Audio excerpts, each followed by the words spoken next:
It says All prepare. right. I think we did it. Okay. Is it live? It still says upcoming on my end. Let's see, but maybe it's just a slight delay. You guys see us? No stream yet. Okay. Let's see.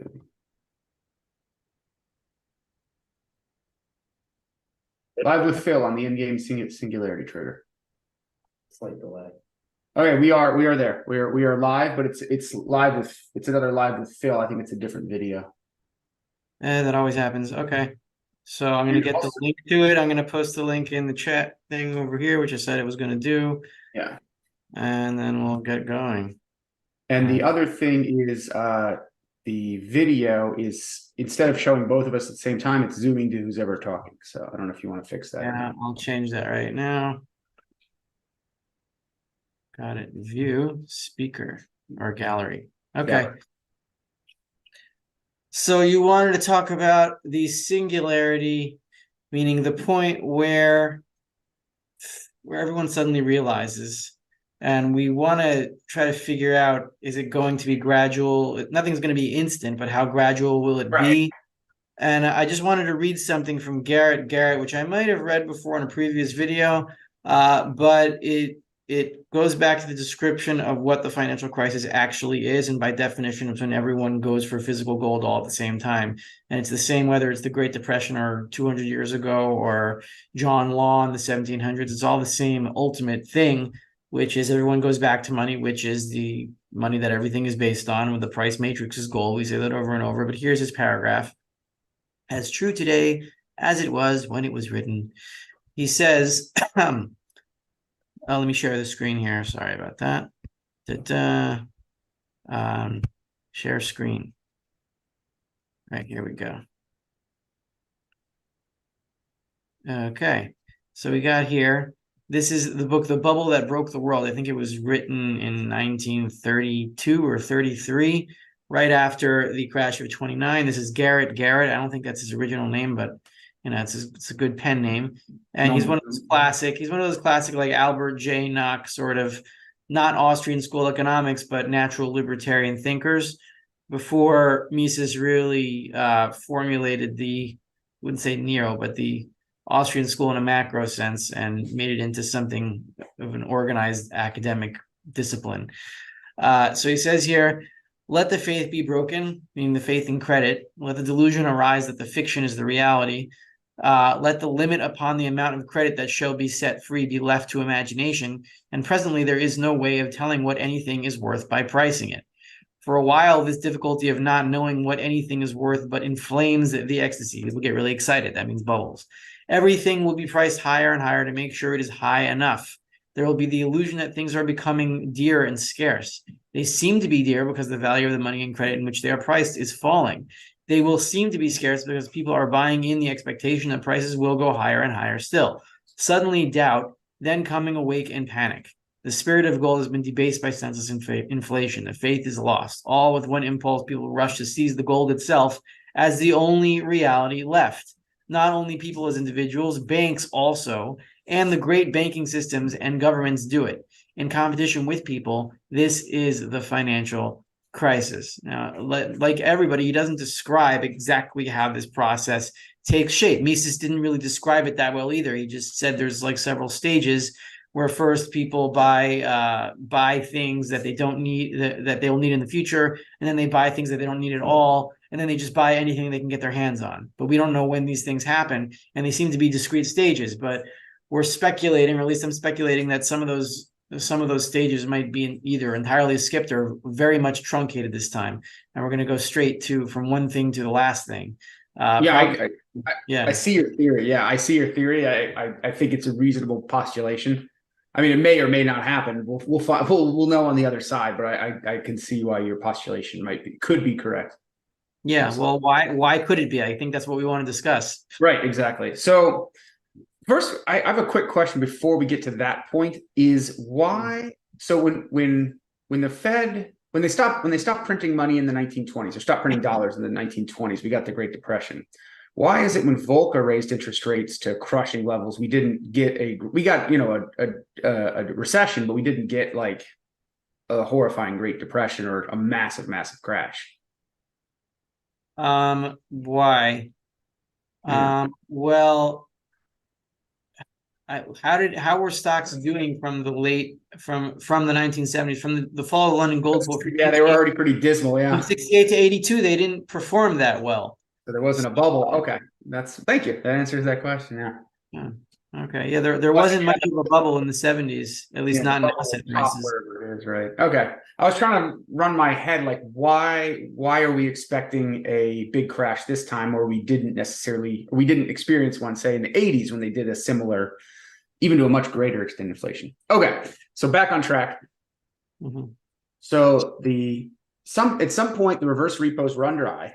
That's your theory. I support that Yeah. theory. Other people, Joe Brown, I think I just sent you a video. Joe Brown has a similar theory that the things are going to get funky once the reverse repos run dry.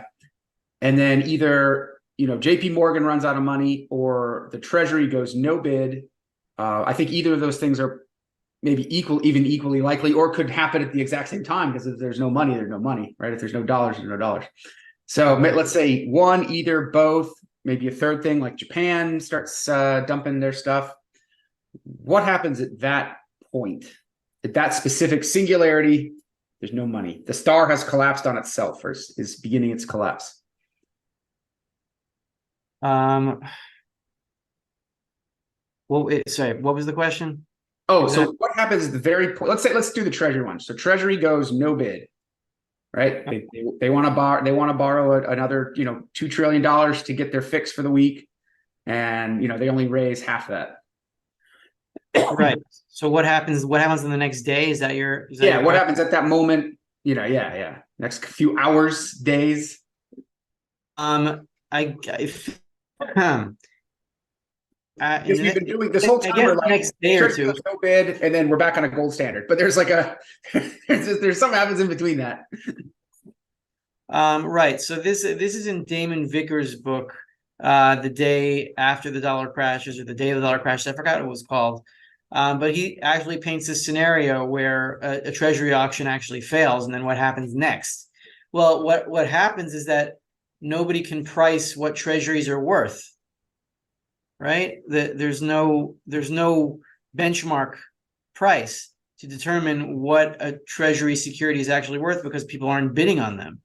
So it skyrockets to get repriced at whatever it's going to be. Yes, the price falls until the market clears. The yields skyrocket. Yeah. There's going to be some kind of like huge disjointing. Let's say that a 10-year auction fails, or a 2-year auction fails, or whatever it is.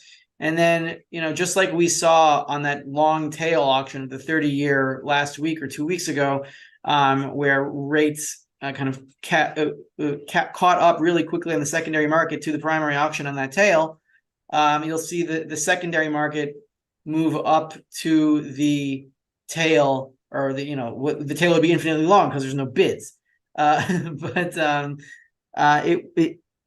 So exactly how high the rates would go, I don't know, but they would go high enough to create serious disjointing in the banking system, and immediately the banks wouldn't know what their assets are worth, and the Fed would have to step in and buy the rest of the auction or something like that, or you'd have complete price chaos within days. Okay, so let's say it spikes to 30%, and the yield spiked to 30%. Everyone's like, "Oh my God, what am I holding? I'm holding promises for nothing," right? So the Fed comes in and buys everything and tries to get interest rates back down. Yeah, that could slam them back down to where they were before the auction, but at the expense of the dollar's purchasing power.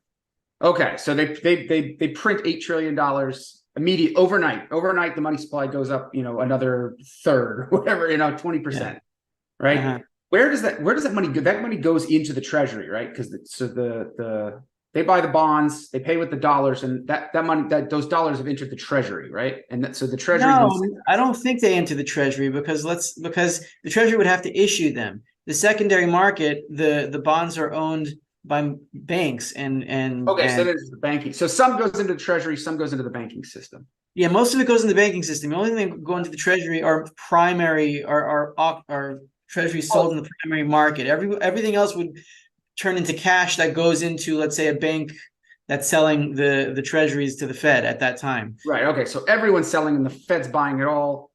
Liquidity just gets pumped into the banks. What happens? So the banks, what do they start issuing credit immediately? Is that what happens? Like, so the banks are just flush with dollars again. Yes, they're flush with dollars. Now the question is, what do they do with it? Are you going to Yeah. have suddenly like demand for loans? I mean, it's hard to say exactly what happens in the next few days. But what I'm imagining in my head is that, okay, then banks, instead of having all this treasury paper, they have actual cash, and somebody's going to make a move and buy a whole bunch of futures of some commodity or other, or a bunch of commodities, or gold or silver, and just start chasing that. And then if other banks panic into the same trade, it could just bring commodities vertical. But I don't know exactly what would motivate that specific outcome. Like, that's the question. Once the banks are flush with cash again, what the hell do they do with it? Because what if it pumped, like, let's say people think the party's back on, they start buying real estate again, or Bitcoin or NFTs, right? Does that mean the end game is delayed another cycle at that point? Like, if all the money just goes flying in NFTs, and derivatives of NFTs, right? There's this new thing where,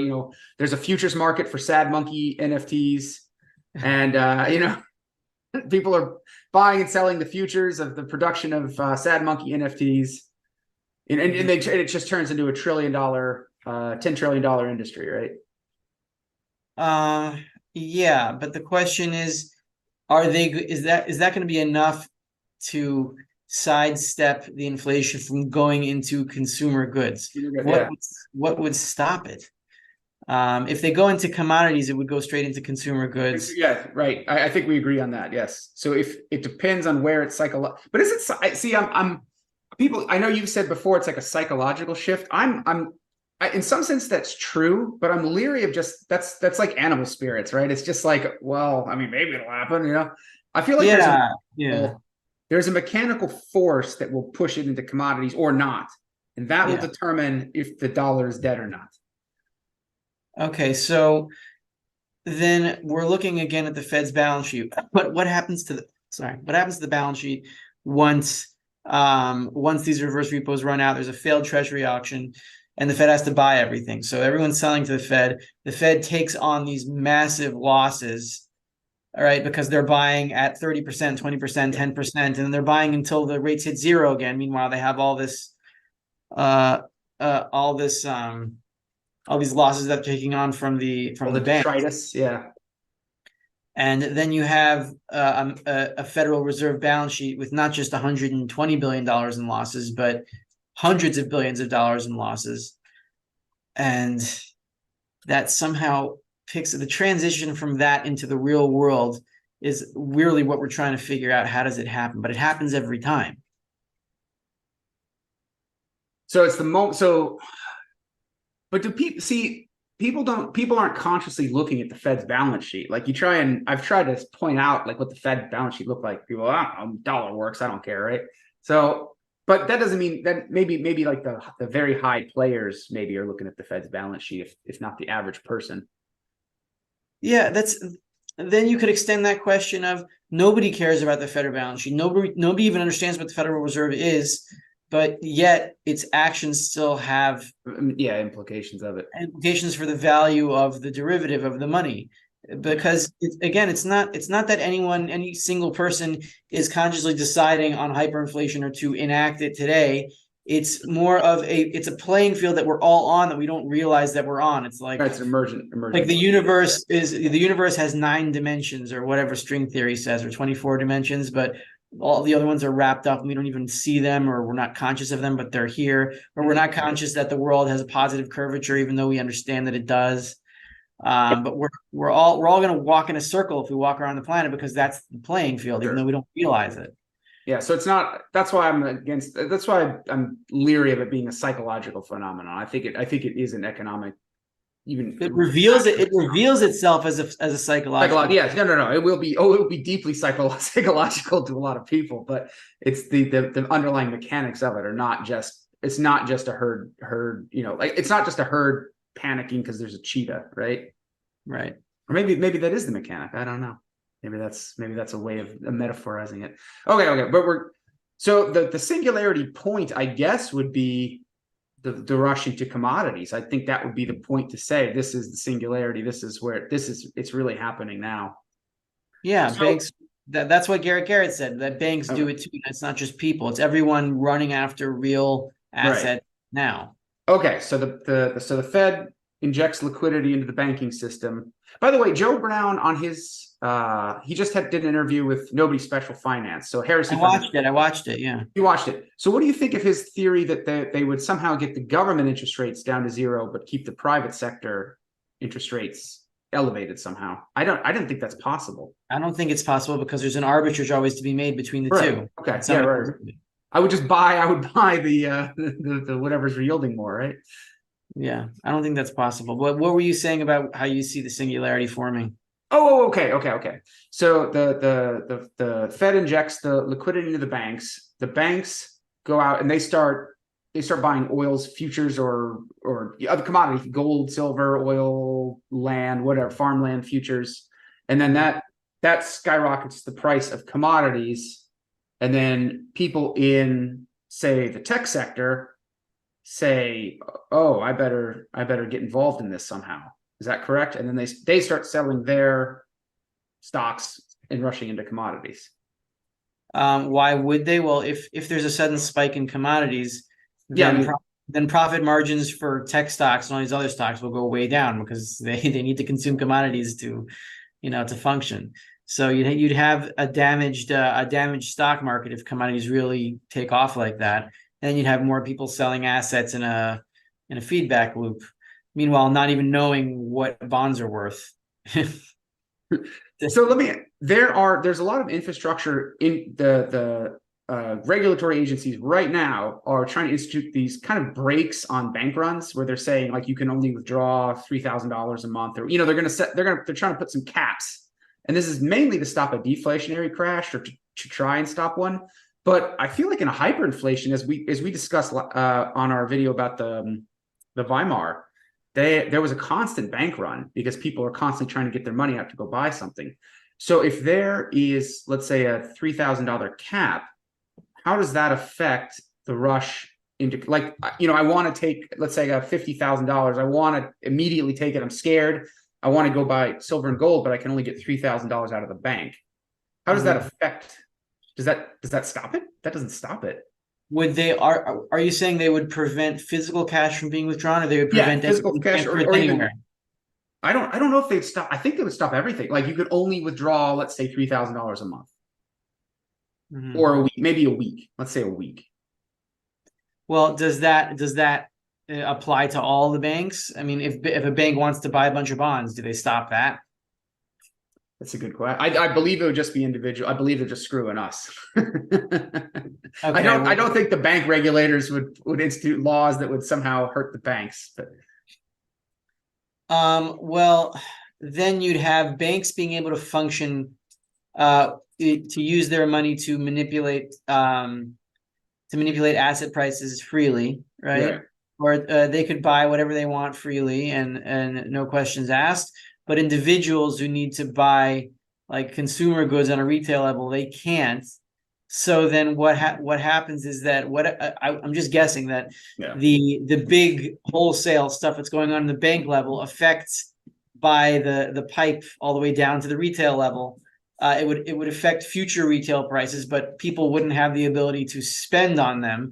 But their price structure would still go up because of what's happening on the top of the pyramid. Wholesale, right? Okay. And then people would be seeing prices go up and up and up on a retail level, but unable to spend their money. So they would just like chuck it and try to use something else. Yeah. In Lebanon, they had bank robberies of people demanding their own money. And I think that was related to it. Like people would show up with a gun and be like, I want my freaking deposit. Yeah, get it to me. So I think that, I mean, I wouldn't want to be a bank teller in this environment. I'll tell you that much. So the Fed doesn't necessarily, I was thinking to keep the party going, they need the money to enter into the people's hands, but I guess they really don't. They just need to enter into the banking system. So if the banks get the liquidity, they don't necessarily have to hand it out. They don't have to hand the deposits out to people.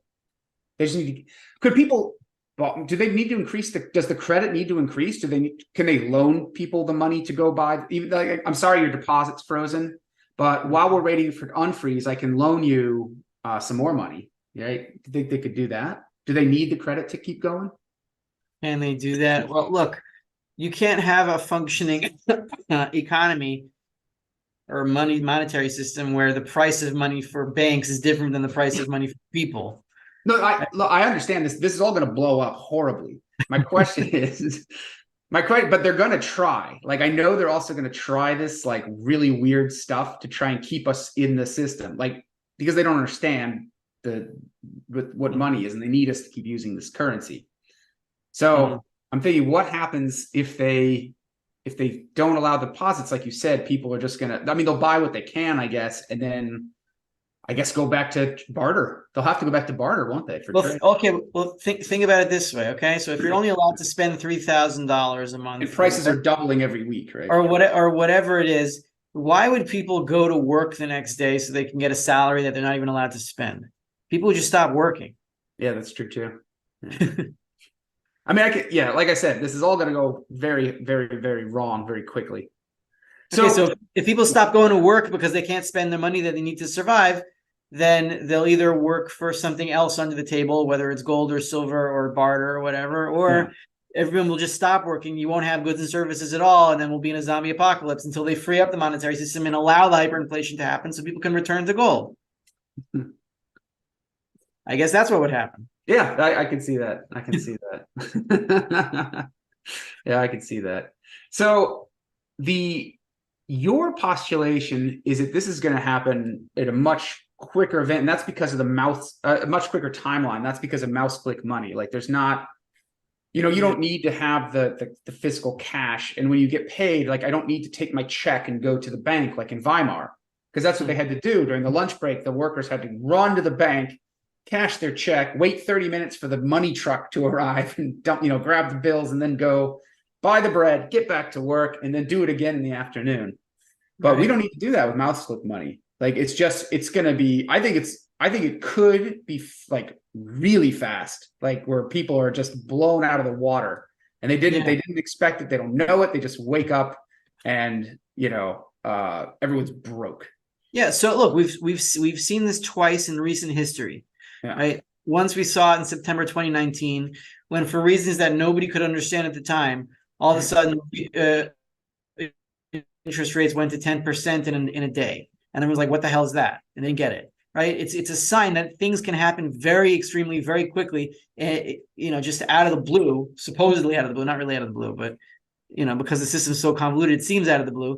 And the other time we saw it was during that British LDI fiasco, right? When what was it called? The LDIs. There was some kind of like leveraged pension scheme from the UK, and after that budgeted by Liz Truss, and then funds started selling the gilts, and then that led to other selling and more selling, and it was like an avalanche until the Bank of England stepped in and said, "Oh, that's it. We'll buy them."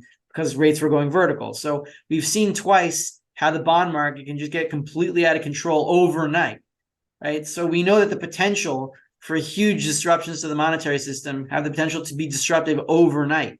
Like if the repocalypse was rates going up from 0 to 10% in a night, a reverse repocalypse could accomplish the same thing. And all of a sudden you'd see on a failed auction, yields on the 10-year in the secondary market going up to 20 or 30%. And then everyone's freaking out and nobody knows what to do. So what do you do? What's the first thing you do when you don't know what to do? You buy something real.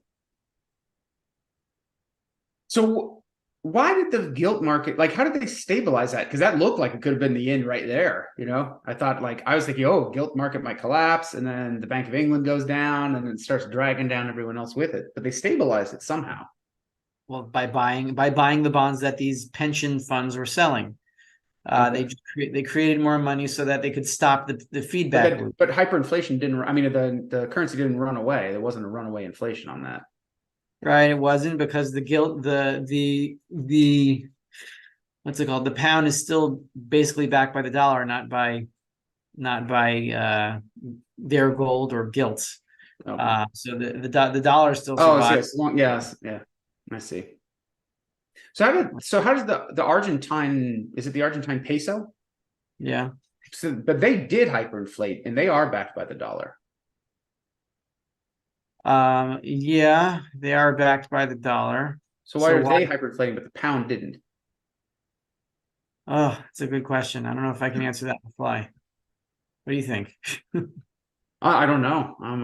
I'm curious. I'm a student of hyperinflations. I don't know. Anyone in the comments want to take a crack on that one? I put you on the spot. I should have given you more time to research a question like that. How do you guys envision deflation happening and price levels dropping, Rafi and Phil? Do you mean deflation at the end after the hyperinflation? There'll be a revaluation. They'll make a new currency. They'll make a rent and dollar. They'll chop off 12 zeros and then pay whatever's in Fort Knox or whatever they stole from GLD, and then we'll be back on a gold standard. Yeah, silver will be more valuable in yen. Yes, it will. Let's see. I'm just scrolling through questions here. What else did you suggest that we talk about? Well, I wasn't quite done with the okay. Yeah, so keep going on that topic. I want to hear Sure. your thoughts on it. Let's see. The only thought I had was that it could, like, again, could go very, very quick. It could. I'm not saying it will, or even if it's likely to. I'm thinking it could go faster than even you and I can comprehend, where it's over in, it's just over in a day or two. Might last longer. But if they're mouse clicking money, if they're just adding, if the Fed is just adding zeros, and then the second that gets out, the algorithms are moving, because it's not people anymore. There's computer systems that will take over this. So if the algorithms move into gold, then you're talking, it'll be so fast that the dealers will have to shut down, because the dollar price will be going up so fast they won't be able to actually physically sell a metal for currency. So that happened during silver squeeze. Apparently some dealers were shutting down because people were rushing in to get silver, and Right. And they couldn't hedge.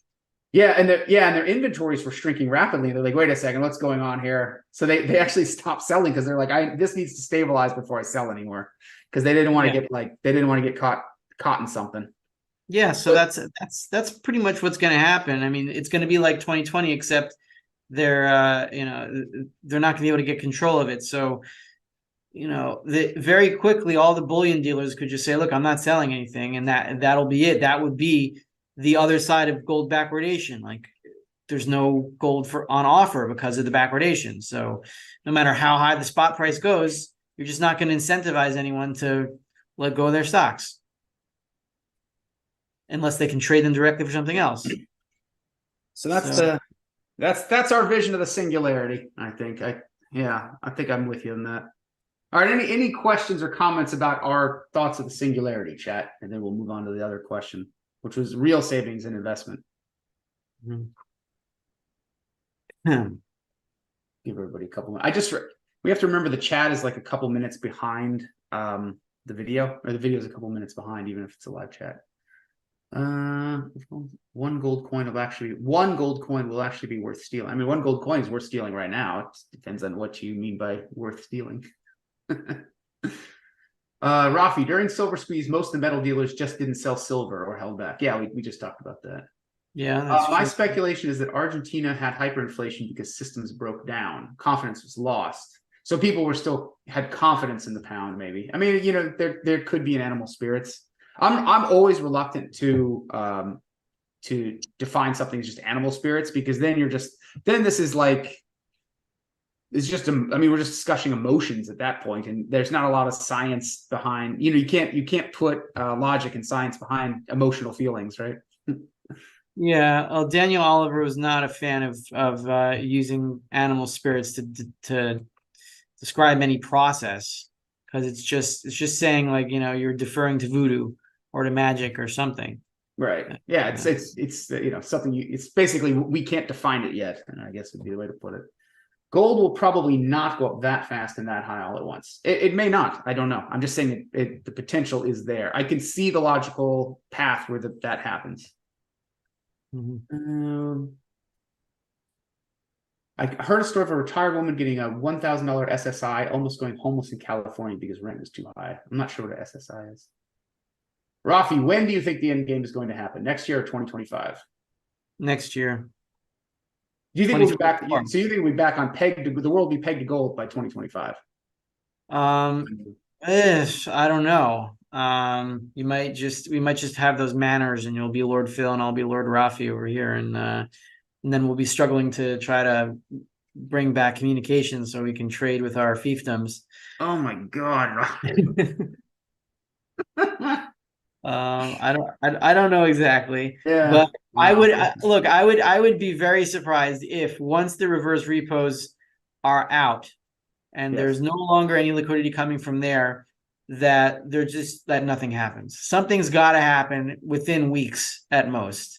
Because the way I put it, somebody asked me a really good question. I think one of the Endgame investor subscribers sent me this question. He was like, well, we didn't need reverse repos before, and people were bidding on auctions, and they were almost always empty. So like, why do we need them now? Why do the treasury auctions need them now? And the answer is because interest rates are already so high that the money supply has been shrinking since June 2022, and in a shrinking money supply, there's a rush for dollars, and you can't put them into treasury auctions, right? Because there's not enough of them. So you need the dollars to pay off existing debt and not to buy new debt. There's not enough. So the only place where those dollars can come from is the reverse repo facility, because they're just not doing anything otherwise. Then all of a sudden you have this situation where now you are in a high interest rate environment, which is tightening, which is tight monetary policy, and you don't have any extra dollars. So then you suddenly expose the treasury market to all the forces of that monetary tightening without any kind of leftover smack from whatever was in his pockets when we locked him in his room. And it's complete. All right, so Matthew Glenoble asks, will grocery stores accept silver American Eagles? So you need to rethink the world that we're talking about here. The grocery stores, as we know them, probably aren't going to be around.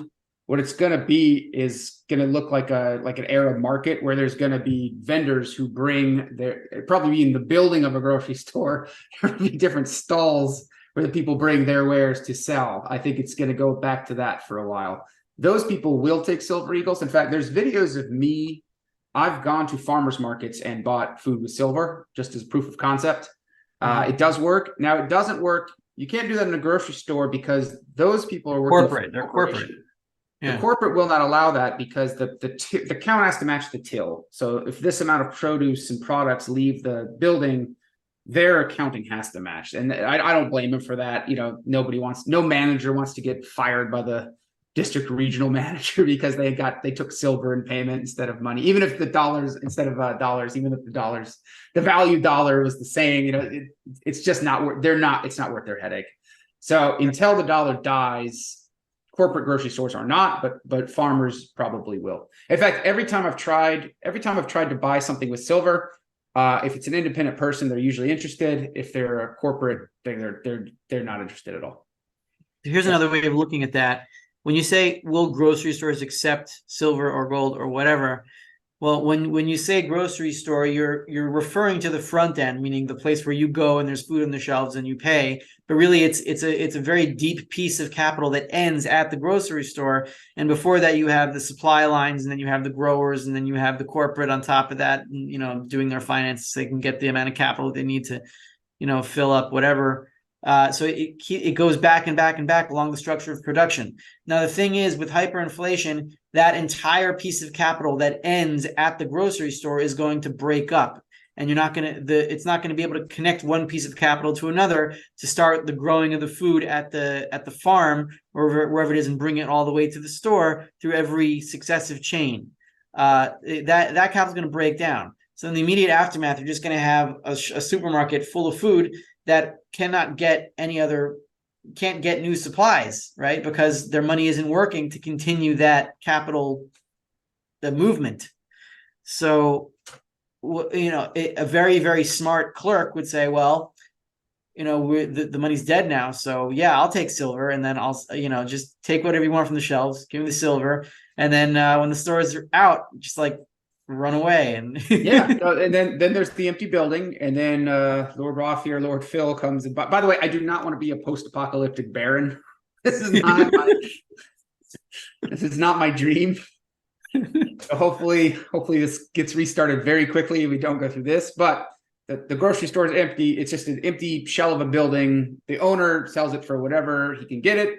Some entrepreneur says, "Oh, I'll set up a bazaar, like a medieval style bazaar in there, and I'll buy the space. I'll rent it out to farmers because people still got to eat, and then farmers will bring their wares, or a middle merchant will physically bring his wares over and set it up, and it'll be much more decentralized."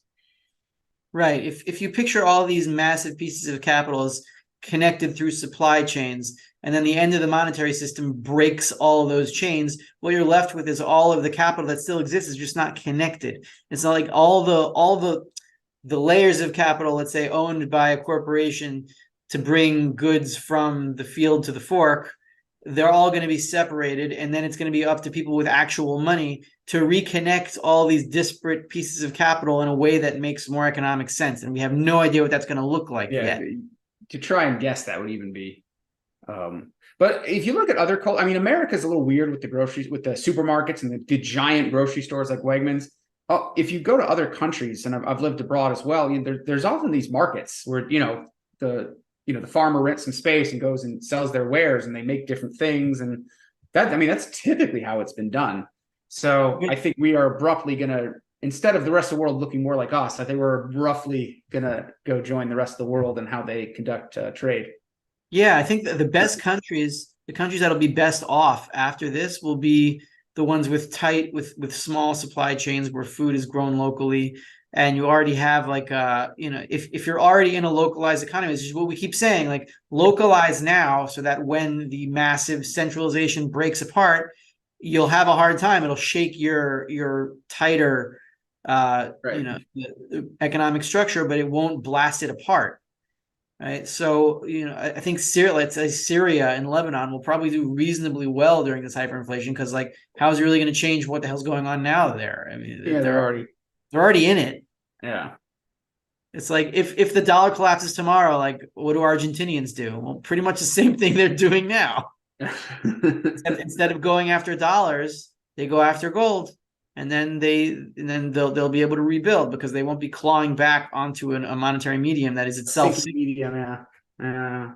So are we destined, if we're supposed to live in this village life, I guess, where everything's kind of grown locally, I feel like we'll never get off the planet. Because you need to get SpaceX, you need a very large supply chains, Can that only occur through inflation? Like if we're on a true gold and silver standard, and everyone's just a yeoman farmer, and we're living in these idyllic villages, like SpaceX never forms? You're upset because we're not going to discover aliens now after the collapse of the dollar? Yes. Okay. I wasn't expecting to go into this topic, but Can decentralized networks build a spacecraft? I don't think so. Don't think so, right? Yeah, I'm leaning towards that way myself. So it requires state collecting resources by force. No, I think it can be privately funded. Privately funded. It wouldn't be economic. I mean, it's not, if let's say Elon Musk wants to raise $1 billion and 100 Right. billion. Okay, so it would be a donation. He wants to waste it on sending out records, gold records to new galaxies that, then he can do it, but he'd probably not get that much money doing it. He'd probably get more money with an economic sounding project, there's an asteroid coming around, and let's send a drone to try to mine it and see if we can get some resources. And even that I think is decades away, and who knows if the planet survives that long. I don't think aliens and space exploration is really what we have to worry about right now. Let's get through this and then we'll worry about that. Okay, fair enough. All right. So my other topic suggestion was go back to the definitions of real savings and real investment and why inflation distorts it. So the way I look at it is like, to go back to like Rothbard's like Crusoe economics, where he was talking about, you're on an island and there's, you can sit on the beach and look at the sunset, which is leisure, or you can go pick berries, which is work, but you need the berries to eat. So you could pick more berries than you were originally going to pick just to fill your gob at that moment, and then you could sit on the beach later and eat the berries. So you're saving the berries to eat them later. That's a form of savings. And that could even allow you to do other things. So you pick the berries, you save them, and now you have this big pile of berries, and now you can work on things like building a house, Right. building an axe, building a ladder so you can get the berries that you can't get just by walking around, aimlessly picking berries, right? So why does inflation distort that, like, real savings in real investment?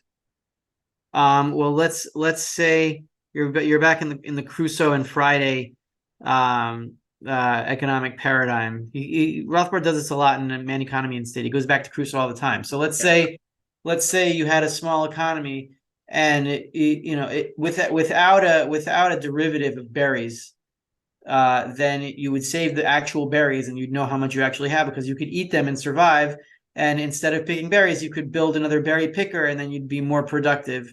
And you can with capital, you can do more things and satisfy more wants. But let's say that there's a berry bank on the island, and the guy hands out receipts for berries, and then he starts inflating them. And then you think that you have 100 berries because you have the receipts for them.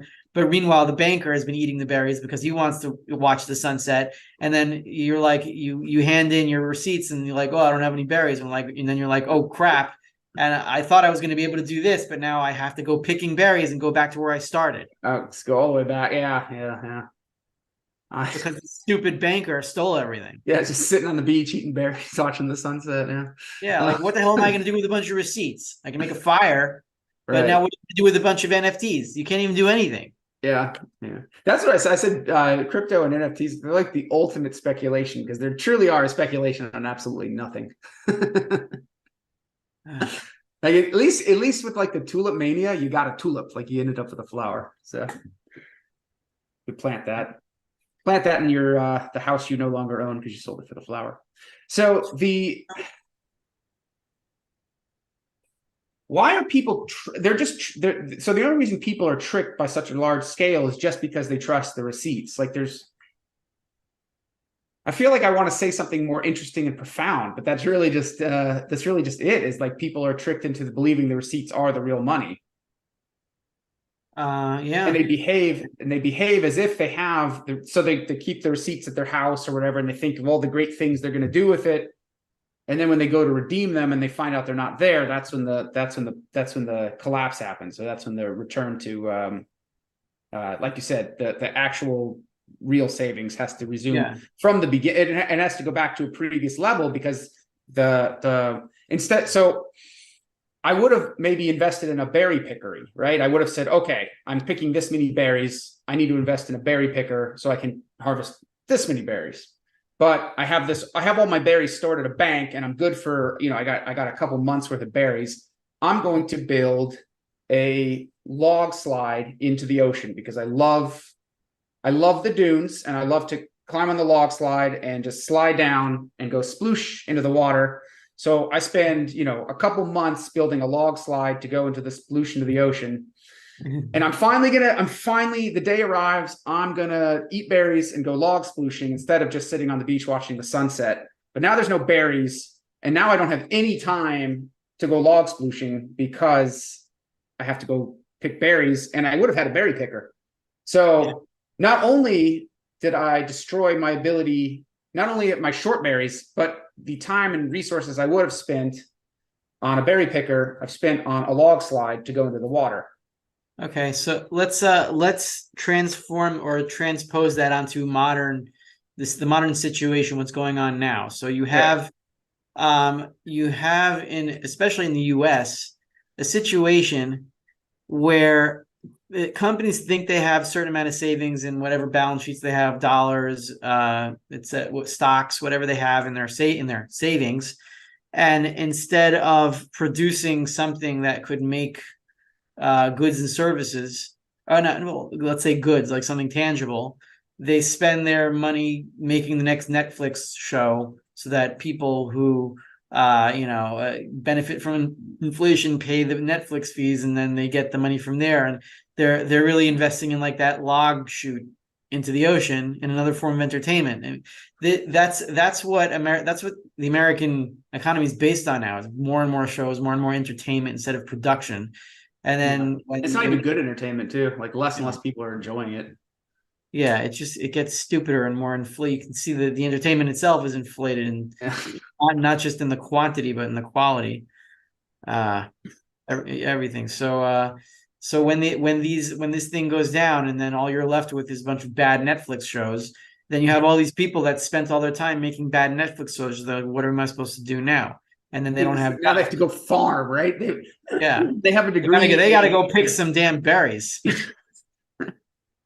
I feel like McMansions are a real sign of that too, because I've been to people's houses where like the house is the entire lot and there's maybe a tiny backyard or even no backyard at all. And I'm like, man, you're not gonna be able to get a lot of local crops going with that house. Mhm. By the way, my crops are planted. I planted all the Jerusalem artichokes. I finally got them in the ground. Oh, great. The sog, I'll let you know in a year. Well, if the internet's on in a year, I'll let you know how they taste. Mazel tov. We just got our first rain. does it Yeah. does it rain a lot there? I don't know. In the winter, shit No rains. winter rains? Okay, so it's like a seasonal rain. Yeah, there's no such thing as summer rain here. Oh wow, so that's got to be really dry. Yeah, it's dry in the summer, it's wet in the winter. That's the idea. Fair enough. All right, where were we? Oh, going back to picking berries. So how is Oh there wait, a way to measure how? Oh, go ahead. so I wanted to mention this. Like when people say, well, okay, so how is gold real savings? Gold is just a thing that like most people can't really do anything with unless you can find a jeweler to like make a necklace out of it and someone who wants that necklace. Like you can't really do much with the gold itself. Fine, I get it, but the the um the stability of the material and the fact that we only seem to be able to mine about 2% more a year, Yeah. relative to the population, that the material itself just happens to be liquid enough, because of the fact that it's used mostly in jewelry, which is also part of its liquidity. It doesn't really change form much. So we talked about that before. So you make it into money very easily from a necklace by just melting it into a coin shape. Right. uh, then the way that berries are real savings, because you can eat the berries, right, and they can sustain you, and then you can do other work. So how is gold real savings? It's not actually real savings. It represents claims to other goods and services that you can use to sustain yourself, because the material of the gold happens to be more liquid than any other material. And we could speculate as to why, and I could tell you all the reasons why, but it's the same damn material for thousands of years, and it's not changing, and it hasn't changed. There's no reason to expect that it will change now. So gold is the best proxy for real savings that you could possibly have, because it's the most So liquid. so what prevents the on the Crusoe Island? What prevents the berry banker from handing out the gold and then eating the berries? Let's say he's got some gold and they go and deposit the berries and he I guess he bought the berries then, didn't he? If he exchanged gold for berries, he's not a banker. He's buying berries with gold. Yeah. Never mind. Yeah, that's not a bank. That's a terrible analogy. They're his I, berries I, now. I He was can going sit I on was the going down your path there, and I was like, wait a second, this doesn't sound right. Yeah. Okay. We have a super chat here. It's going to take us off topic, but as a Christian, I believe in heaven. What do Jews believe happens in the afterlife? Thank you. Sorry, off topic. Oh, I can give you a quick answer to that. It depends who you ask. There are I rabbis know. who look. The general approach is like we don't really care about exactly what happens. It's not really our business, and we don't have like this firm idea of what exactly happens. we're here to do certain things. We have a Torah, and we're supposed to do what God told us to do. Whatever happens later, happens later. And I'm not going to change it by whether I believe one thing or another. It is what it is. Some believe there's like this soul world. Some believe there's a hell. Some don't believe there's a hell. Some believe you just like your soul disappears into nothingness and you're out of existence if you're bad enough to warrant that. But bottom line, it's not really our emphasis. It's not our business, and it doesn't really matter. There you go. All right. Any questions about real savings and investments? The theoretical as we explained it versus inflated savings and investment. A minute. Group life goes on. Whatever. Let's see. I'll scroll up a second. See if we got any other questions here. I'm a jeweler. I'll trade jewelry for gold. Yeah. Here's a question. Why is it just the liquidity that makes gold the money and not say emeralds and rubies? Yeah, it's divisibility. Yeah. So in a hyperinflation, emeralds and rubies collapse, whereas gold skyrockets in real prices. Yeah. Like that's the time to buy the Monet paintings and the Matisse paintings and the rubies and the emeralds, but not the time to buy the gold. In a hyperinflation, yeah, in a hyperinflation, all these stuff would go up, but gold would go up the fastest. All right. Can you please talk about JP Morgan and their hold on paper silver? Do you want to take that? I don't know anything about it. Okay, so I'll take what I know. Right. They don't have as much of a hold on paper silver as you might think.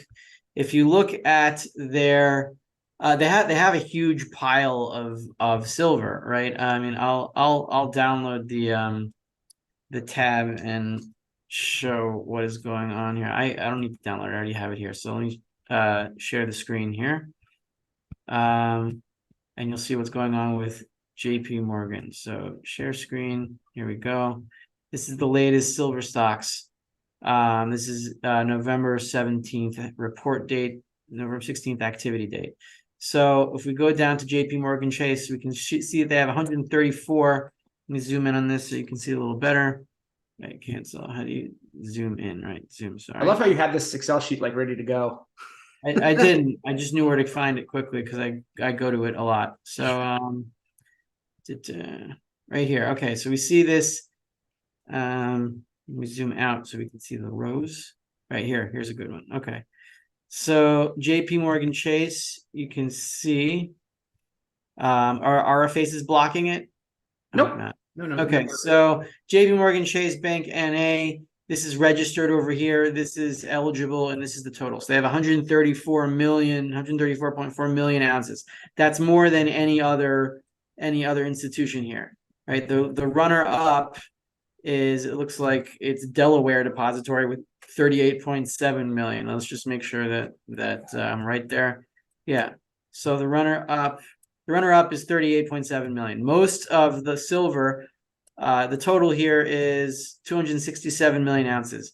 134 million of that, so more than that's 270. Yeah, so about more than half of it is JP Morgan's. And the biggest single pile of silver here is eligible 117 million ounces. And most of that, 103.176 million, if I remember correctly, belongs to SLV. So JP Morgan doesn't really have that much silver to sell, because if you take 103 million and you take that away from 117, you get 114 million. Sorry, yeah, 14 million, not 114, 14 million. That's how much silver they have to sell, minus however much of that is privately owned. And it could be a lot of it. I don't know. They could have very little left. They have 17 million in registered. And after that, what happens to SLV? I don't know. I guess we'll find out. So the silver stocks are a lot thinner than they look. That's the point. Unless they're going to double sell, SLV, which they could do. Who knows if they're actually doing that? And I have no way of stopping that, so I don't know. What's double selling? They'll just say that even if SLV owns a certain amount of eligible silver they have, they would take it and sell that silver to somebody else and fractionally reserve, the same as a bank would. Another Ponzi's on top of Another Ponzi. Ponzi within the Ponzi within the Ponzi. So how badly you must think everything's very badly misallocated right now. Yeah. I mean, look Yeah. how crazy everybody is and So how disappointed people are with life. And yeah, it's everything is out of balance. yeah, I could see events where like there's kind of like the 30s with the mass migration to California. Like I could see huge moves in humanity once we're back on a gold standard to where they're supposed to be, where they think they're supposed to be. Now that Hollywood is dead, all the Yeah. California will clear out. One thing that I wanted to say that's positive is that I don't think we need inflation in order to support the world's population as it currently is. I think we Mhm. can. It doesn't make sense to assume that you need to be able to steal in order to support everyone who Large exists amounts of on the people, planet. right? Yeah. That doesn't make sense. So the positive thing I can say is that once we're back at honest money, yeah, a lot of people are going to struggle and a lot of people are going to die. That's true, but it doesn't mean that we can't support a big population with honesty and with the capital and the know-how that we do have. I mean, Uh, it's our inflation overlords that want to kill everyone. I mean, it's the World Economic Forum. It's like we need to get rid of 6/7 of the world's population. It's yeah, not us, or we just need to understand a way of we need to be responsible for our own pollution and our own externalities and not be able to push it off onto other people or the public domain, which is also another part of inflation. If I was everything going is to say, does inflation increase externalities? yeah, if everything is privately owned and there's responsibility for polluting a lake, let's say, and the lake is privately owned, Walter Block talks about this, then pollution becomes an economic factor where you can't just push it onto no Get owners. buy some carbon credits. Yeah. So the answer to environmental balance is also sound money. It's really the answer to everything, and everything kind of falls in line with that. Once the money's corrupted, everything's corrupted. Once the money's honest, everything turns more honest, and you can isolate the thieves that aren't systemically part of a systemic theft system. They're just aberrations within a functioning system. So let me ask you this. We'll end on this one. What do you think can be done to prevent the cycle starting over again? Like, Uh, we have the crash. Everyone's going back to gold and silver, and we're restarting society. We want to say this. We want this to never happen again because this was a miserable experience. What can we do? I don't think I have an answer to this question, but it's not within the realm of economics. Mm-hmm. It's like you can't change human nature. Human nature is always going to want to steal, but you're going to need some kind of example, some kind of society that functions on this example, and for people to emulate it because they're going to be directionless, which they are now. I mean, the world has no direction, and people would maybe call me supremacist for this kind of thing, but that's what I think the Jews' purpose is. And if we screw it up, then everyone's going to inflate. And people talk about the Rothschilds and the bad Jews and the bad bankers, and I totally agree. Like I get it, but there's also honest ones that people fighting the other direction, like Mises and Rothbard and me and Walter Block and those people. So what you're going to need is some kind of society with that's working, that people can say, oh, that's working, let's do that, and then it can stabilize people. Are we gonna live up to that? I hope so. I don't see how it's going to happen, but I have no other direction to go in because this is how I Yeah, think. yeah. I feel it. All right, we can end there if you're good to go. Any final thoughts or questions, Well, anybody? how do you think we're going to get out of this? How do you think there's going to be like a sudden change of human nature? I'm still like, no, I'm still like in the panic attack stage of like, oh my God, this is happening. I mean, you've been going through this for what, 12 years now, 15 years? Yeah. I mean, I'm about a year in, so I'm still like, good Lord, are we really doing this? I thought the dollar was gonna be money forever. So I guess if I had to think, it would be, I mean, this will be such an event. If it truly is what we think it is, I think this will go down in the history books. And hopefully it will go down with the right answer in the history books. Part of the problem is, even if you read the economic textbooks, it doesn't say gold is money. It's like, we used to use gold, now we use this stuff. And it seems to work okay, right?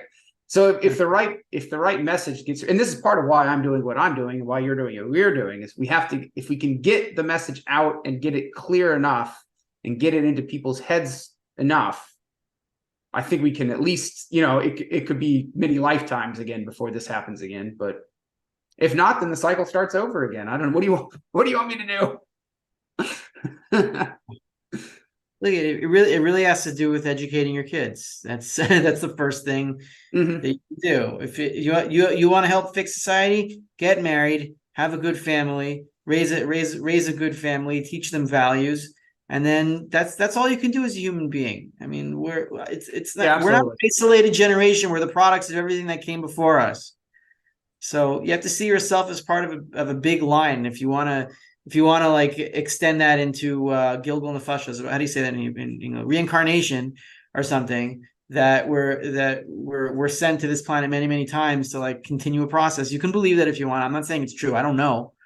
But we're limited. We have limited scope and we have limited time, and we just got to do what we can to preserve our generation and pass on the message. That's the best we can do.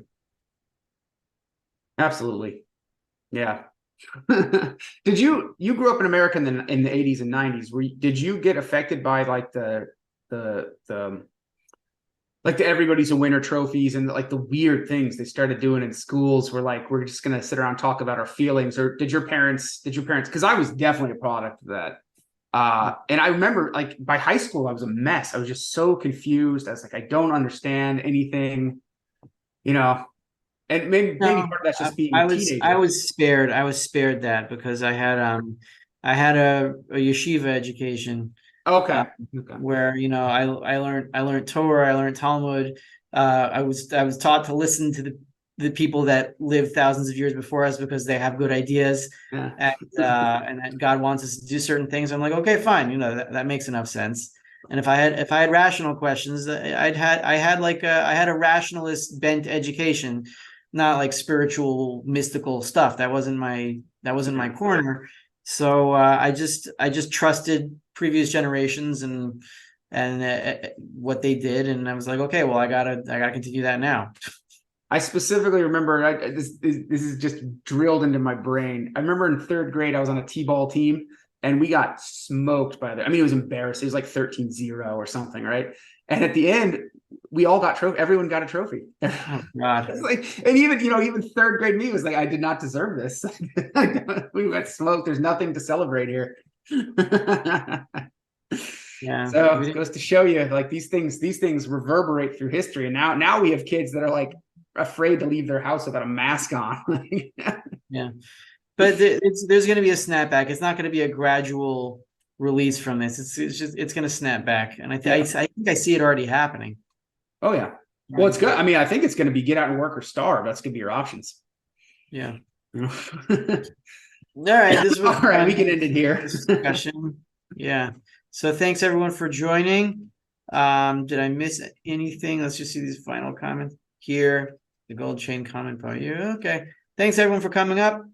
Yeah, this was a great chat. I really enjoyed the discussion on the singularity, because I feel like we've been always like, dollar about to collapse and then gold standard. We never really got into the meat of the middle there. That was very exciting, very interesting. Okay, well, I think it's going to happen in 2024.